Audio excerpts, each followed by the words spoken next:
વચ્ચે રાજકારણ ગરમાયું। પુરુલિયામાં પોલીસની હાજરીમાં શુભેન્દુ અધિકારી પર હુમલો। ભાજપે તૃણમૂલ કોંગ્રેસ પર લગાવ્યા ગંભીર આક્ષેપ। પશ્ચિમ બંગાળના પુરુલિયા જિલ્લામાં રાજકીય હિંસાની એક ગંભીર ઘટના સામે આવી છે, જેમાં રાજ્યના વિરોધ પક્ષના નેતા અને ભાજપના વરિષ્ઠ અગ્રણી શુભેન્દુ અધિકારી પર તૃણમૂલ કોંગ્રેસના કાર્યકરો દ્વારા હુમલો કરવામાં આવ્યો હોવાના અહેવાલ છે।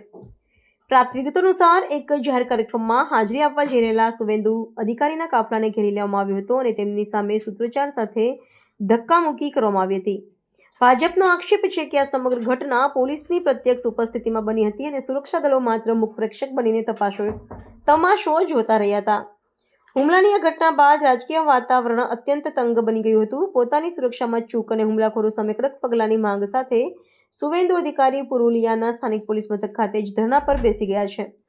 તેમણે મીડિયા સાથેની વાતચીતમાં જણાવ્યું હતું કે બંગાળમાં કાયદો અને વ્યવસ્થા સંપૂર્ણપણે પડી ભાંગી છે અને વિપક્ષના અવાજને દબાવવા માટે સત્તાધારી પક્ષ ગુંડા તત્વોનો આશરો લઈ રહ્યો છે। તેમણે માંગ કરી છે કે જ્યાં સુધી હુમલો કરનાર તત્વોની ધરપકડ કરવામાં નહીં આવે અને જવાબદાર પોલીસ અધિકારીઓ સામે કાર્યવાહી નહીં થાય ત્યાં સુધી તેઓ પોતાનું આંદોલન ચાલુ રાખશે। બીજી તરફ તૃણમૂલ કોંગ્રેસે આ પક્ષોને નકારી કાઢતા જણાવ્યું હતું કે આ જનતાનો આક્રોશ છે અને ભાજપની સસ્તી પ્રસિદ્ધિ મેળવવા માટે નાટક કરી રહ્યું છે। જો કે આ ઘટનાને પગલે ભાજપના કાર્યકરોમાં ભારે રોષ જોવા મળી રહ્યો છે અને રાજ્યના વિવિધ ભાગોમાં વિરોધ પ્રદર્શનો શરૂ થયા છે।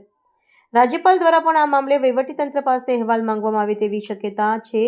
આ હુમલાએ પશ્ચિમ બંગાળમાં આગામી સ્થાનિક ચૂંટણીઓ પૂર્વે હિંસક રાજકીય સંઘર્ષના સંકેતો આપ્યા છે।